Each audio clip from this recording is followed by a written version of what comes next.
Okay, good day. As you can see in this video, we'll be providing answer to the start last week and also talk about list comparison. We'll be very brief about that. Last week we were asked to sum this list that is given.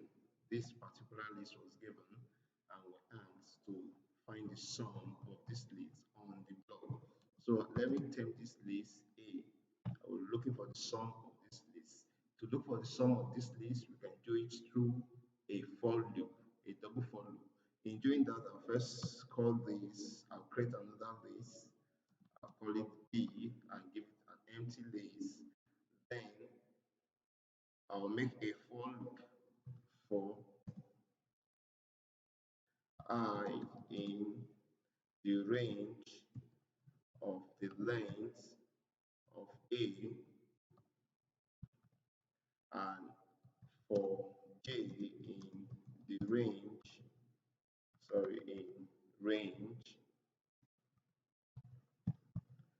range length of what now? Of the inner list AI. If you watch very well, you find out that in A is actually is a list of lists. Inside A, that is the main list, we have different lists. So the keyword sum cannot go for it because it has list of lists. So that's why we're doing this double for loop. Then what will now be? Then I'll say append the elements that is B dot append the empty list dot append. What are we appending? A, I, and J. This is what we append. So what actually are we looking for? When we do this,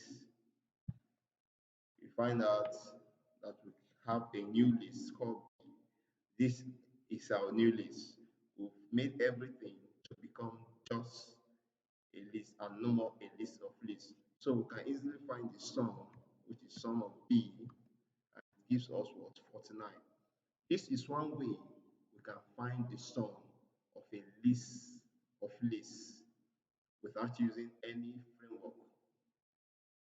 Another way we can find the sum of a list of lists is using what we call list comprehension.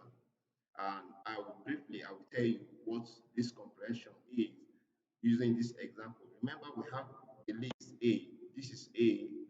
I want to find the sum of this list using a list comprehension. So what will I do? Let me call this, and this is my B. This is my list B. So I'm not going to touch it. So I'll cut another variable C. I'll make it an empty list. Now, in the first loop, what did we do? We went through the range of the length of A. All right. Yeah. Went to the range of the length of A. And so doing, what happened next? So it has a for I in this. Good. So what did we do? What did we do? Next, looking at the double for loop, what do we have? We have A of I. So we have A of I. Have this as sum A of I. Good. Sum A of I.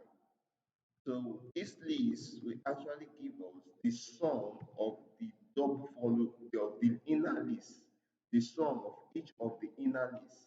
That's what it will give us. See, you see that it is the sum of each of the inner lists. When you look at A originally, it gives us 1, 2, 3. So 1 plus 2 plus 3 is us 6. So in so doing, you can just say sum of what? C. Then we have 45. In a quicker way, if you want to break it out using list comprehension, you can easily move this way.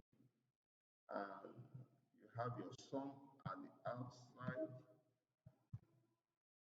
You have your sum at the outside, and you just go straight. You say D, you have a 45. So please, these are the ways we can get the sum of a list of lists without using any framework. As we proceed in this channel, I'll show you how to do that using the framework called pandas or NumPy. Sorry, how to use it using the framework called NumPy. Please, if you have any question, you can drop it in the comment